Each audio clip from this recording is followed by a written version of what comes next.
been many people in the media shying away from the WNBA content. A lot of reasons being the mainstream media. You haven't really been seeing a whole lot of WNBA content coming on ESPN.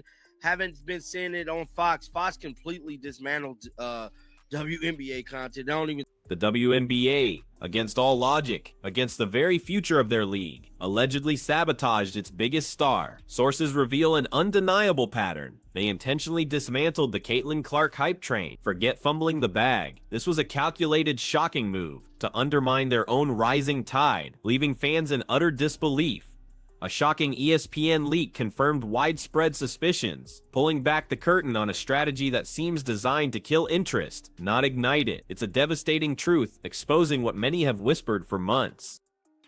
Obviously, it was a massive bummer when Caitlin Clark missed as much of the season as she did. It still feels like a massive bummer. I think that image of her with the towel over her head is entrenched in the minds of many.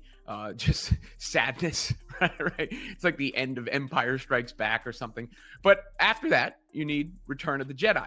And one thing I've been thinking about and seeing a little bit when it comes to the campaigns that have rolled out around Caitlin are how they could really coincide with the comeback.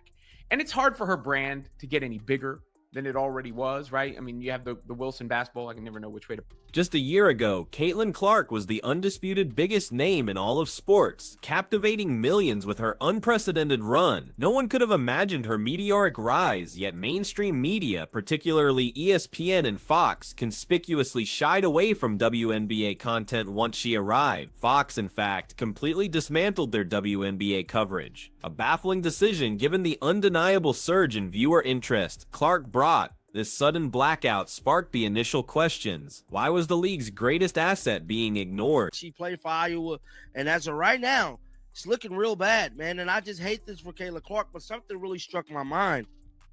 Did the WNBA purposely kind of want to destroy the Caitlin Clark hype? I've been speaking on this quite time and time again. A lot of people have been kind of scared to talk about it. It's no secret that the WNBA, Allura, and the whole, obsession of it all is just starting to die down. To me, I noticed it on Twitter first. A lot of big name Twitter people wasn't big no more. You know what I'm saying? They wasn't getting all them retweets. They wasn't getting all them hearts on their Twitter, and eventually they quit tweeting. The WNBA's disinterest wasn't just a feeling, it manifested in concrete ways. The league was simply unprepared for the catalyst Clark represented. The millions of views, the chartered flights, the private hotel rooms, everything changed within weeks of her arrival. Yet the WNBA seemed unwilling or unable to adapt. Instead of embracing this monumental shift, the league appeared caught off guard, almost resentful of the sudden intense spotlight, which is where the sabotage truly began. Just sadness. Right? It's like the end of Empire Strikes Back or something. But after that, you need Return of the Jedi. And one thing I've been thinking about and seeing a little bit when it comes to the campaigns that have rolled out around Caitlin are how they could really coincide with the comeback. And it's hard for her brand to get any bigger than it already was, right? I mean, you have the Wilson basketball. I can never know which way to point. And everything else that was already out there in the universe. But people have been waiting forever for the Nike announcement. I mean, it became a topic of conversation. Where's the Nike stuff? Where's the Nike stuff? And some of it's out there. I got this as Dick's Sporting Goods, which will. The most damning evidence emerged on the court itself. From her very first games, Caitlin Clark was viciously attacked by opposing players. These weren't just hard fouls, they were relentless, physical assaults that seemed to go unchecked. Shockingly, WNBA Commissioner Kathy Engelbert did nothing. This inaction sent a clear message, effectively greenlighting the physical intimidation and leaving fans wondering why the league's leadership protected no one. It left a lasting distaste in the mouths of casual fans. And I believe the WNBA wanted this to happen. They never wanted the attention of Caitlin Clark. They never wanted any of this because they just simply was not prepared for it. I just have to be honest with you guys. I don't think the WNBA was prepared for the catalyst that came with Caitlin Clark. And hell, I'm starting to believe Caitlin Clark wasn't even prepared for it. No one could have predicted how largely, loved and, sought after Caitlin Clark was going to be coming into this league. No one could predict all of the millions of views that the games was going to garner, the charter flights that got switched up, the, private hotel rooms, everything pretty much changed within 2 weeks of Caitlin Clark coming. Then came the public disparagement from within the league. Aaliyah Boston, an established player, shockingly stated that Caitlin Clark needed to thank the WNBA for even having a league to play in. This incredible statement wasn't an isolated incident. It was part of a larger narrative from some WNBA circles that seemed to dismiss Clark's impact entirely. Such comments only fueled the growing suspicion that the WNBA harbored resentment rather than gratitude for its newfound popularity. And everything else that was already out there in the universe. But people have been waiting forever for the Nike announcement. I mean, it became a topic of conversation. Where's the Nike stuff? Where's the Nike stuff? And some of it's out there. I got this as Dick's Sporting Goods, which we'll get to in a second. But when that Nike signature shoe hits, that's going to be a moment. I mean, that can go on. She's been wearing the Kobe's for the longest time, and that's already made an imprint. When it is her sneaker, that's going to go crazy. Her brand is about to go crazy. And you see that with Dick's Sporting Goods. Like I mentioned there before, they dropped this ad, and this fumbling the bag wasn't accidental. It appears to be a deliberate strategy. The WNBA ultimately ruined the best thing to ever happen to their league by not taking full responsibility for Clark's safety and brand. By allowing these constant assaults and failing to protect their biggest star, they actively put a distaste in the casual fans' mouth. While die-hard basketball fans might stick around, a vast number of casual viewers have already turned off their TVs, and the league will surely feel that void this season. Makes her approach into the WNBA, and she was viciously attacked by players within the first 2-3 games she was allowed to play in. WNBA Commissioner Kathy Engelbert did nothing. Then we just heard months later from Fisa Collier saying that Caitlin Clark needs to thank the WNBA for even having a league so she can play in. It's just disgusting. And if fumbling a bag or fumbling a ball ever was a person, you have to point it to WNBA. The WNBA ultimately ruined the best thing that ever happened for their league, bro. Even the merchandise tell a story of neglect. Wilson basketballs emblazoned with Clark's name weren't selling out. Those once hot Top Shot cards, which fetched over $200,000, plummeted in value. And Nike merchandise, once a guaranteed sellout for athletes of Clark's caliber, sat on shelf. These figures strongly suggest that the initial WNBA environment, hostile and unsupportive, directly impacted her commercial appeal, a clear sign that the league was not leveraging her star power. Signature shoe hits, that's going to be a moment. I mean, that can go on. She's been wearing the Kobe's for the longest time, and that's already made an imprint. When it is her sneaker, that's going to go crazy. Her brand is about to go crazy. And you see that with Dick's Sporting Goods. Like I mentioned there before, they dropped this ad, and how many likes does this sucker have on Instagram? I looked at it like after an hour, it had 20,000 likes or something ridiculous. That's the Caitlin Clark's fan base. I never really seen anything like it, to be quite honest. And this was the campaign. It was it's called Caitlin. The strategic decision to marginalize Clark on the court was another shocking blow. Coaches, specifically Stephanie White, inexplicably took the ball out of Caitlin Clark's hands, forcing her to play off-ball. Her signature logo threes, the very shots that captivated millions and defined her game, were effectively taken away. This ugly recipe for disaster ensured Clark could never truly get going, stifling her natural talent and alienating the very fans who tuned in to see her unparalleled style of play. The WNBA ultimately ruined the best thing that ever happened for their league, bro. Just not taking full responsibility for Caitlin Clark, allowing all these assaults, and quite frankly, y'all put a distaste in the casual fan mouth. See, there's a lot of regular basketball fans that's going to continue to watch Caitlin Clark, but I'm telling you right now, there is a lot of casual fans that has turned their TVs off, and you're going to feel it this year. This is going to be the season. Caitlin Clark has to come out and ball out. Me personally, knowing what I know now and seeing how everything turned out, I truly believe Caitlin Clark The impact of this apparent sabotage was immediate and devastating. The WNBA genre, once buzzing with unprecedented excitement, plummeted into decline. What's even more disturbing is the reported attitude of some within the WNBA media. They seemed happy about the drop in viewership. This bizarre reaction, combined with continued online attacks against Clark, painted a picture of a league seemingly content to burn its own bridges, dismissing the very fan base that could lift it to new heights. Dick's Sporting Goods, like I mentioned there before, they dropped this ad, and how many likes does this sucker have on Instagram? I looked at it like after an hour, it had 20,000 likes or something ridiculous.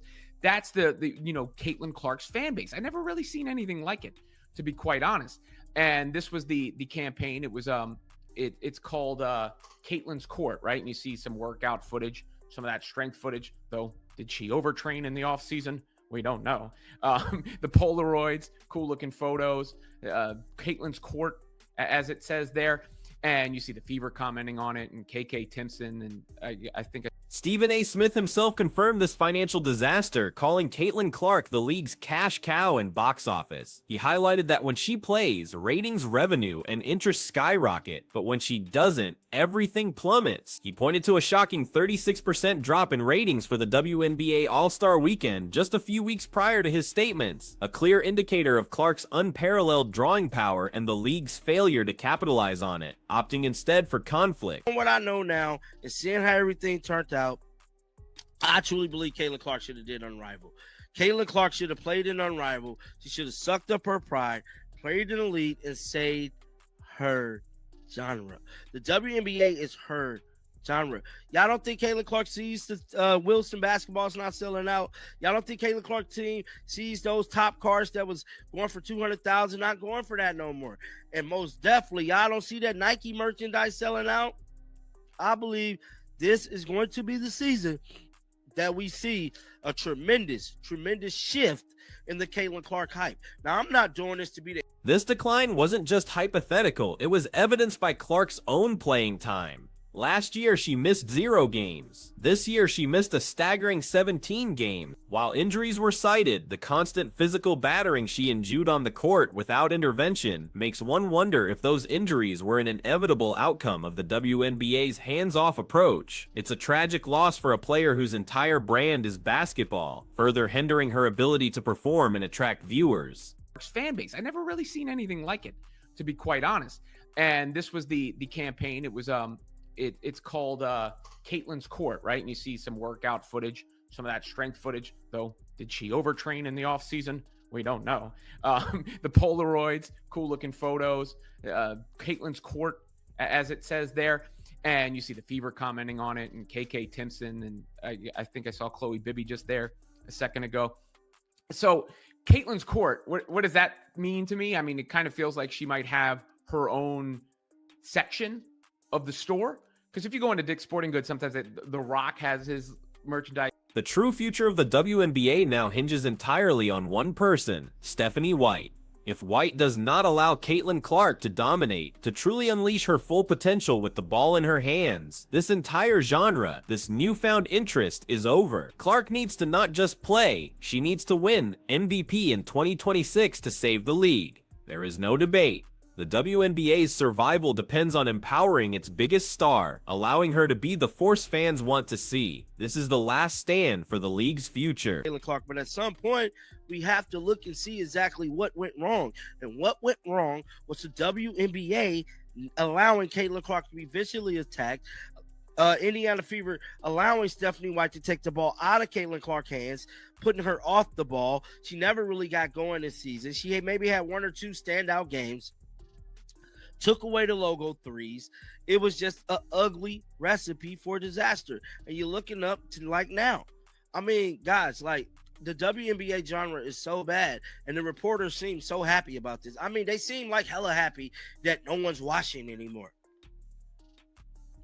Beyond the court, the WNBA's missteps will inevitably ripple through its financial ecosystem. Ticket sales and merchandise sales at games are already projected to be severely impacted, especially after the initial 2-week newness wears off. The early rush might be decent, but the sustained interest, the long-term commitment from fans will evaporate if Clark isn't given the platform to shine. This isn't just about a player, it's about the financial viability of an entire league. That mean to me? I mean, it kind of feels like she might have her own section of the store. Because if you go into Dick's Sporting Goods, sometimes The Rock has his merchandise, and I think Steph Curry has some Under Armour stuff sequestered over on its own. And that shows you the level and the stature and the way people are framing her and marketing her.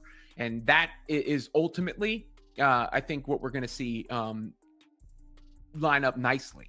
Assuming, obviously, she needs to be healthy, and obviously Caitlin needs to be playing basketball again.